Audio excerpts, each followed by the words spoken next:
Bonjour à tous, bienvenue sur ce podcast Vague Féminine. Aujourd'hui, je suis en compagnie d'une invitée très spéciale, Maëlys, que je vais laisser se présenter.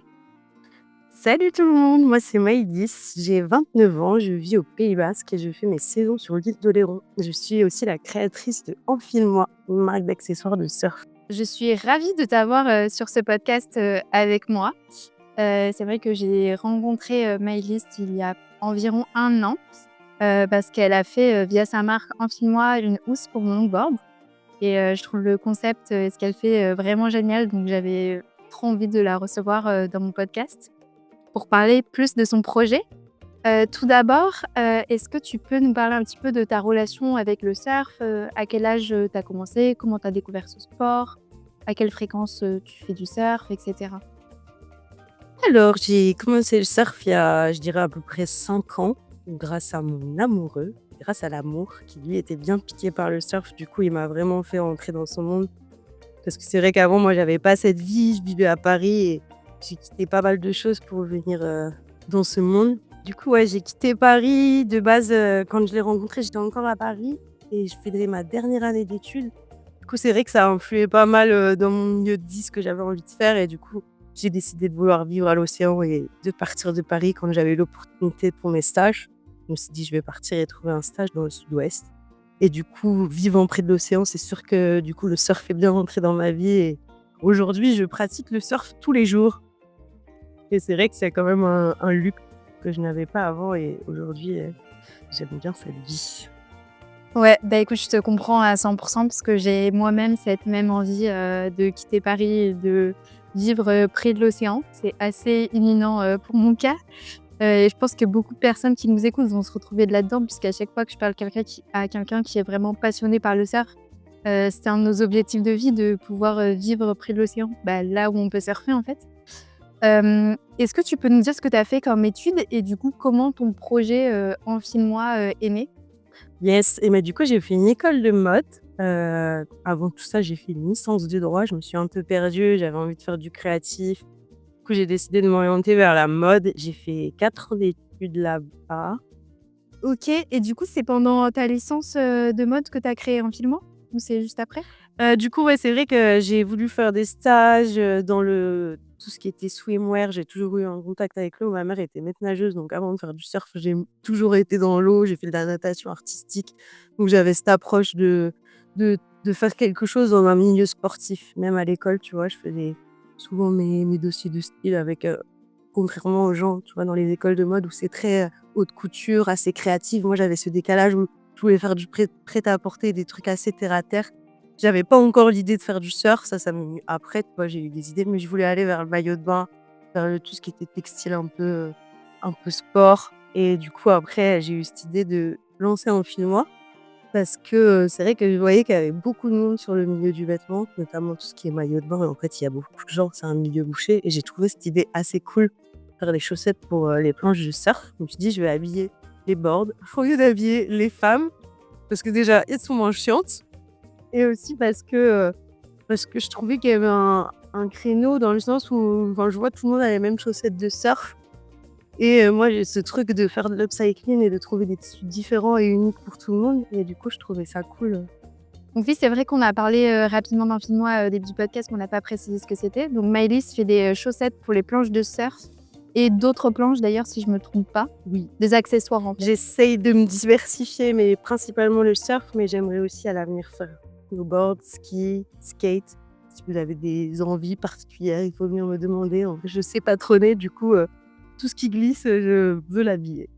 Et donc elle fait ça en récupérant des tissus et en leur donnant en fait une seconde vie. Et donc c'est que du sur-mesure. Par exemple, dans mon cas, elle a pris les dimensions de mon board, les couleurs et motifs dont j'avais envie et elle m'a créé la housse de mon longboard sur mesure. Donc c'est vraiment bien parce que ça se démarque totalement de ce que proposent, on va dire, les grandes marques de surf classiques. Est-ce que tu peux nous raconter un petit peu, s'il te plaît, comment tu procèdes pour tes créations? Bien sûr. Alors du coup, principalement, je chine les tissus, du coup, comme je fais de l'upcycling, ça c'est un truc que j'adore faire. C'est une de mes passions, même au-delà des tissus, de chiner des vêtements. Donc j'adore aller trouver des vêtements dans des brocantes, même sur Vinted. Je passe sur Vinted pendant des heures pour regarder des plaids et du coup, voilà, c'est trouver des tissus et pouvoir le proposer en fonction de ce que les gens aiment. Du coup, quand quelqu'un vient me demander une housse, comme l'expliquait très bien Marianne, et du coup, les gens viennent vers moi, me demandent, une housse. Donc là, je leur demande les côtes, une photo de la board pour que moi je comprenne bien les volumes. Ensuite, on trouve le tissu. Moi, je me fais toute l'étape patronage, en traduisant, les codes de la board, et après du coup, il y a toute l'étape de production, donc la couture. Je précise que le patronage, c'est, en fait, traduire le vêtement ou la pièce tissu, mais en papier. Du coup, ça permet de découper, en gros, la forme de ta board, je la fais d'abord en papier pour ensuite pouvoir découper mon tissu. Donc je épingle mon tissu sur mon papier et après je découpe tout autour. Mais tu peux difficilement faire ça directement sur ton tissu parce que sinon, il y a des risques que tu coupes pas droit ou autre chose. Donc c'est une étape essentielle dans la couture, surtout pour le vêtement. C'est très clair et en vrai, je trouve ça fou, que tu aies fait ça. Enfin, c'est génial. C'est pas du tout, on va dire, quelque chose qu'on s'attend, d'une personne qui a fait une école de mode. Comme tu disais, c'est souvent les gens, ils veulent plutôt travailler dans le luxe ou la haute couture Mais et toi, tu fais, des housses pour les planches de surf et ce qui est trop bien aussi, c'est que tu as réussi à du coup, à allier, tes 2 passions, j'imagine. À la fois, la partie mode et couture et le surf, parce que tu es carrément. au contact, des planches de surf. Ouais, j'en ai vu des boards passer. Et comment tu as choisi ce nom, Enfile-moi? Alors, Enfile-moi, en vrai, je l'ai choisi parce que ça m'est venu hyper spontanément et je trouvais ça très drôle. Je suis une personne rigolote dans la vie, du coup, j'aime bien faire rire les gens.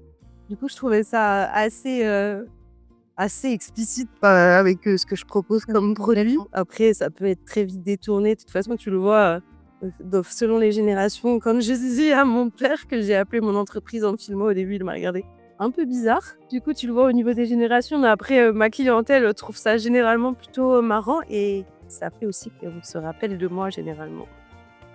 Bah, tant mieux et d'ailleurs, j'allais te demander, est-ce que tu as des compétences un petit peu en DA? Parce que même la DA de ta marque, le logo et cetera, c'est assez cool et Oui, du coup, tu as appris ça en école de stylisme? à l'école, j'avais des cours d'infographie. Du coup, j'ai travaillé un peu tout ce qui est, graphique et tout. Je ne suis pas graphiste, mais je me débrouille sur quelques trucs. Mon logo a été fait par une amie par contre, par Marguerite de chez Chipchac, parce qu'elle a traduit exactement ce que j'avais comme, idée et je lui avais dit: «Je veux ça» et elle m'a sorti ça et c'était exactement ce que je veux, je l'ai gardé. Après, c'est moi qui l'ai détourné, de plein de façons. Je sais pas si tu as vu, j'ai plein de petits graphismes. Oui, les petits Tu le vois en pots. longboard, tu le vois en skate, tu le vois en foil. Moi, j'essaye de le détourner pour faire un petit univers fun. Et où est-ce que tu vends donc au-delà des personnes qui te commandent, comme moi sur mesure et dans ce cas, tu vends directement à la personne? Est-ce que tu proposes aussi tes créations dans d'autres endroits? Alors, j'ai pas trop de points de vente physiques pour le moment et je vais avoir sur l'île, du coup, à la Drop In Surf Academy où j'ai un petit portant avec quelques housses et où vous pouvez me trouver l'été. Et j'ai chez The Chic Chac aussi, au château à Oléron qui me vend quelques housses à moi.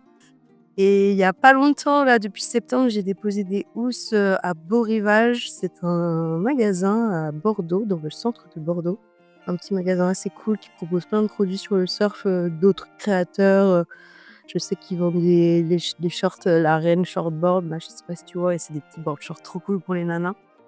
Et plein d'autres produits, mais genre axés sur le surf. Ils ont une super boutique avec plein de couleurs et un petit coffee shop dedans. Et voilà, du coup, j'attends de voir si ça va marcher, mais mon but, ça serait de pouvoir avoir plein de points de vente, partout en France et de pouvoir être acheté sans problème.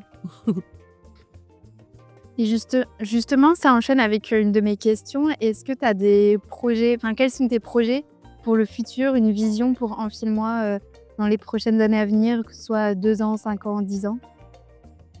Alors, c'est compliqué de se projeter parce qu'il y a des jours, tu sais, où tu te dis: «Est-ce que c'est bien ce que je fais? Est-ce que c'est pas bien? Est-ce qu'il faut continuer?» Parce qu'en vrai, l'auto-entreprise, c'est compliqué. Tu sais jamais vraiment si demain, ça va être cool ou si tu vas gagner de l'argent. Donc parfois, je me remets en doute. Après, j'essaie de croire en moi et je me dis qu'un jour où j'aurai des bons de vente partout et que tout le monde achètera des housses Enfile-moi, ce serait mon rêve, c'est de pouvoir habiller toutes les boards de surf du monde. Mais après, j'aimerais bien me développer aussi, comme je disais, dans certains autres produits comme, le snowboard, le ski, parce que c'est un milieu aussi que j'affectionne, tu vois? J'aime le surf, mais j'aime aussi les autres sports de glisse. Donc ça serait développer aussi du coup tout ça dans d'autres sports de glisse et j'aimerais bien aussi proposer des petits accessoires, plus faciles à la vente. C'est-à-dire quand je vais sur des événements, c'est vrai que je vends rarement des housses comme ça. Les gens, ils préfèrent venir vers moi et prendre le sur mesure qu'acheter mes housses qui sont déjà faites. Mais j'aimerais du coup, développer d'autres produits comme les petits sacs à longboard. J'aimerais bien faire des sacs à combinaison, mais tout ça en restant autour du milieu de la glisse. Trop bien. Tu fais quoi d'autre comme, sport de glisse? Je fais du ski, mais j'aime bien les sports de glisse, c'est quand même assez cool et puis tu as une sensation de liberté qui est quand même, Ouais. fun. Que ça Moi, il y a aussi la connexion avec la nature, carrément. pendant le surf et je sais qu'il y a pas mal de gens qui le retrouvent aussi dans le ski et le snow. Ouais, Donc tu c'est vrai. plein milieu des montagnes, enfin, c'est tellement agréable. Ça reste de l'eau, c'est de l'eau solide, mais En parlant de surf, est-ce que tu peux nous dire, où est-ce que tu surfes? On a parlé un petit peu de l'île d'Oléron, mais, est-ce que tu surfes ailleurs en France, dans le monde? alors je surfe, principalement en France, donc sur l'île d'Oléron. Je ne dirais pas les spots pour les locaux. Non, principalement sur Oléron, c'est là où je prends le plus de plaisir, les vagues sont cool.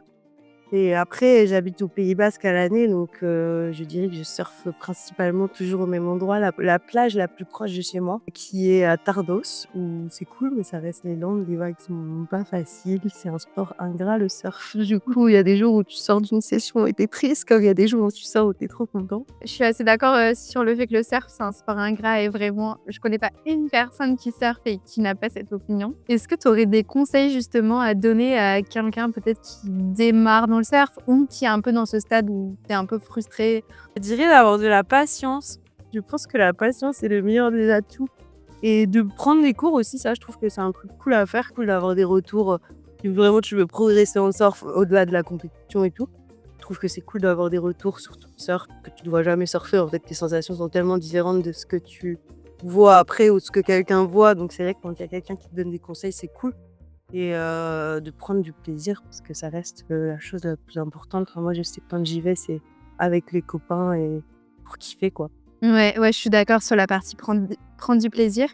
Moi, j'y vais avant tout, enfin 90 du temps quand j'y vais, c'est pour m'amuser, pour kiffer, enfin même tout le temps en fait, c'est avant tout pour m'amuser. Et je pense que c'est aussi ça qui freine un peu ma progression, c'est que du coup, j'y vais sans trop réfléchir à ce que je dois mettre en place pour mieux surfer parce que je suis juste là pour kiffer et prendre mes vagues. Même si quand tu prends pas de vagues, le fait juste d'aller dans l'océan, enfin, des gens pensent souvent que le surf, c'est glisser sur une planche, mais il y a tellement d'autres trucs autour qui sont hyper importants, notamment savoir comprendre l'océan, comprendre la vague, savoir où te mettre sur la vague, ramer, qui sont, enfin, que on se rend pas compte, tu vois.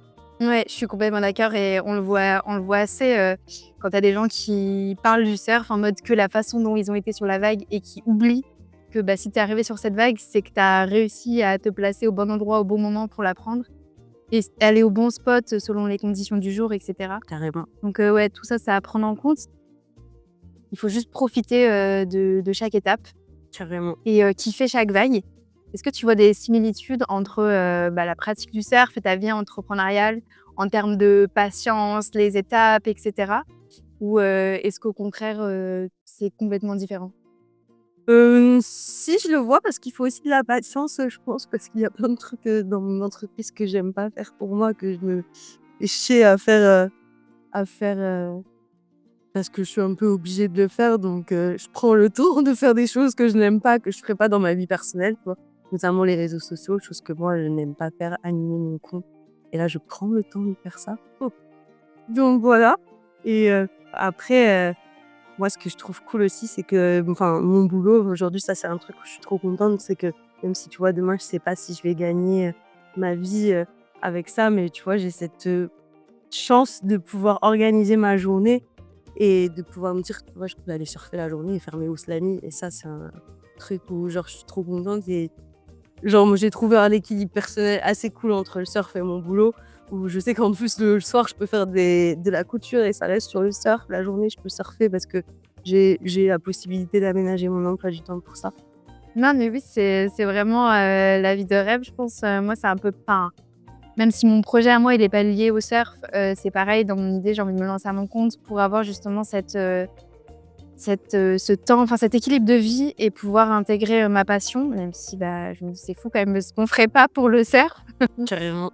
Mais en même temps, c'est une passion qui nous apporte tellement, personnellement que c'est pour ça aussi qu'on y consacre autant de temps. Et toi, en plus, comme tu disais, bah, ton boulot, c'est lié au surf, donc tu décroches jamais finalement. Est-ce que, ton projet quand tu y as pensé à Infile-moi, c'était aussi, tu avais aussi une volonté de trouver un projet lié au surf et à l'océan ou qui te permettrait justement d'avoir ce lifestyle? Parce que si tu avais travaillé pour une maison de couture à Paris, tu aurais pas du tout le même, style de vie. Est-ce que c'était déjà une volonté de ta part ou ça s'est un peu fait par hasard? Bah, ça s'est fait, avec les rencontres que j'ai eues dans ma vie, c'est-à-dire notamment mon amoureux, tu vois? Moi, je venais de la ville où tout le monde, bah, avait un CDI, travaille, a ce temps pour les vacances et plus de temps pour travailler et que j'étais confrontée à la vie de saisonnier, si on peut dire ainsi, parce que je vois les gens qui, eux, ils travaillent l'été quand tout le monde part en vacances et tout le monde est au même endroit et quand il y a plus personne et que tout le monde est au boulot, on a cette chance d'avoir, l'océan pour nous et ça, c'était un truc qui m'a donné hyper envie et je voyais des gens se construire, monter des projets et après en fait, j'ai lié ça au surf parce que du coup, c'était 2 passions, mais après c'est venu tellement spontanément. Du coup, est-ce que ça t'a rapproché un petit peu de l'industrie du surf? Enfin, par exemple, des écoles de surf avec qui ou des magasins de surf avec qui, chez qui tu aurais envie de vendre ou pas trop? Et est-ce que c'est une volonté de ta part ou pas spécialement? Ça m'a pas forcément rapprochée de l'industrie du surf parce que je travaille pas avec des grosses marques, je fais tout toute seule, je suis à la maison. Après, ça m'a confrontée un peu au marché, c'est-à-dire que moi, quand c'est vrai qu'il y a 5 ans, quand je faisais pas de surf, il y avait pas de différenciation entre une board en mousse ou une board en résine. Du coup, bah, ça m'a carrément mis dans le marché du surf. Alors que à l'école, je n'avais aucune formation vis-à-vis des accessoires de surf. Je faisais du vêtement, je créais des vêtements pour les femmes. Et du coup, j'ai dû m'adapter et du coup comprendre, les boards et ça, c'est hyper dur parce que tu as des tonnes de boards qui sont différentes. Tu peux avoir des côtes qui sont exactement les mêmes et les volumes sont pas répartis, sur les mêmes, de la même façon donc comprendre visuellement des boards et ouais, ça m'est arrivé de faire des ratés au début, de faire des housses trop serrées parce que j'avais mal compris les volumes ou traduits parce qu'en plus c'est en pouces. Moi, j'étais là: «Mais je ne comprends rien». Avant, j'avais aucune connaissance de ce milieu. Du coup, voilà ce que ça m'a apporté. Après, par contre, je suis pas plus proche du milieu du surf et j'ai pas forcément envie de me faire une place dans ce monde. Après, j'aimerais que les gens me voient, tu vois? Et des housses en file-moi, ça me ferait plaisir. On a parlé, pas mal aussi des parallèles entre le surf et enfin l'entrepreneuriat, ceux que tu as pu donner et tu as dit, que bah, ça te forçait à faire des choses que tu aimais pas spécialement faire. Donc tu as plusieurs casquettes, tu fais pas juste, tu pas juste ta casquette de styliste, qui fait, ses patrons et de la couture. Tu dois avoir aussi une casquette administrative, commerciale, marketing et cetera. Carrément. Est-ce que tu peux nous donner un petit peu, ça fait quoi là? Ça fait 2 ans que tu es en Filmora? Ça fait 1 an et demi que j'ai Oui. lancé, en file-moi. Est-ce qu'en 1 an et demi, tu peux nous donner les peut-être, allez 2-3 ou même s'il y en a qu'une, c'est pas grave, choses que tu as appris, sur enfin que tu as appris l'entrepreneuriat? Donc ça me paraît encore flou l'entrepreneuriat. Bon, moi, j'ai l'impression d'être une novice. En vrai, il y a plein de choses que je sais pas faire. Du coup, ça m'apprend juste, à croire en moi. Si tu devais donner, un conseil à soit quelqu'un qui veut lancer un projet, pareil qui soit, dans la mode ou dans le surf, un projet entrepreneurial, soit par exemple à la toi d'il y a 2-3 ans, maintenant avec l'expérience que tu as, quel serait ce conseil? De croire en toi.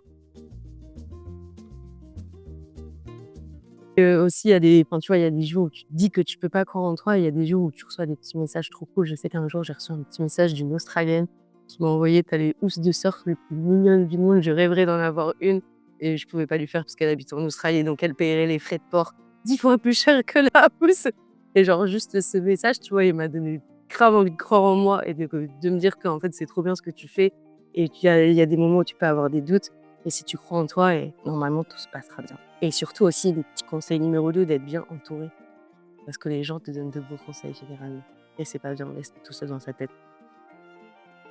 C'est super, j'adore ce shot, de positivité et d'optimisme. Vraiment, c'est trop bien que tu vois les choses comme ça et si ça peut te rassurer, moi, je suis convaincue que si tu avais choisi, la voie «classique» entre guillemets, du CDI, à Paris, au bout de 2 ans, tu aurais été malheureuse et tu aurais voulu lancer ton projet. Donc finalement, tu t'es juste amenée plus vite là où tu étais destinée à aller. Et dernière aussi petite question, du coup, j'avais vu, cet été sur ton Instagram que tu as fait, des marchés avec des créatrices. Est-ce que justement enfin moi je trouve ça trop cool que sur l'île d'Oléron, il y ait plein de petites entrepreneuses, qui ont créé, plein de petites marques, trop mignonnes, trop cool. Ça a été quoi toi ton ressenti, par rapport à ces expériences-là? Est-ce que ça t'a bah, justement tu parlais tout à l'heure d'être entourée, est-ce que de t'entourer d'autres créatrices, vous vous entraidez on va dire ou vous arrivez à vous partager, des conseils, pour, développer un petit peu chacune vos marques? Bah, en vrai, c'est hyper cool de rencontrer d'autres gens parce qu'il y a plein de trucs que tu sais pas forcément faire et que du coup, tu peux poser des questions et c'est en apprenant, enfin, si parfois tu te sens bête de poser des questions, mais en vrai, c'est hyper intéressant pour toi et c'est normal de pas savoir et du coup, c'est cool d'avoir des gens qui t'entourent, qui ont déjà fait des choses que toi, tu t'apprêtes à faire. Du coup, rencontrer d'autres créatrices qui font la même chose que toi, ouais, c'est, je pense, une expérience hyper nourrissante pour mon projet.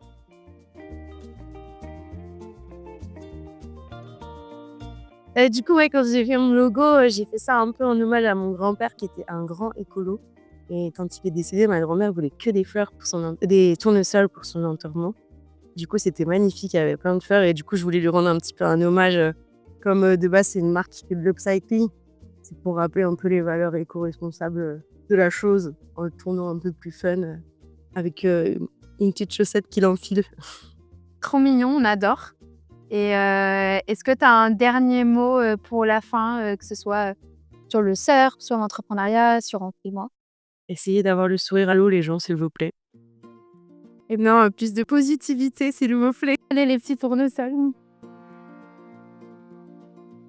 Merci beaucoup Maëlys, ça me fait trop plaisir, qu'on ait fait ce podcast ensemble. Donc merci d'avoir pris le temps, d'échanger avec moi. Je suis ravie de, pouvoir partager un petit peu, toute ton histoire sur la création de ta marque, sur la façon dont tu es tombée amoureuse et amoureuse du surf. C'est vraiment très inspirant comme histoire et je suis sûre que, tous nos auditeurs vont adorer. Voilà, j'espère que ça t'a plu et puis, la dernière chose qu'il nous restera à faire, c'est d'aller surfer ensemble. Vraiment, avec plaisir. Merci à toi de m'avoir invitée sur ce podcast aussi. Ça m'a fait très plaisir de partager, même si j'étais un peu stressée à l'idée de parler de moi. Mais c'était trop cool et je te souhaite plein de bonnes choses pour ça et j'espère que ça va marcher. Merci.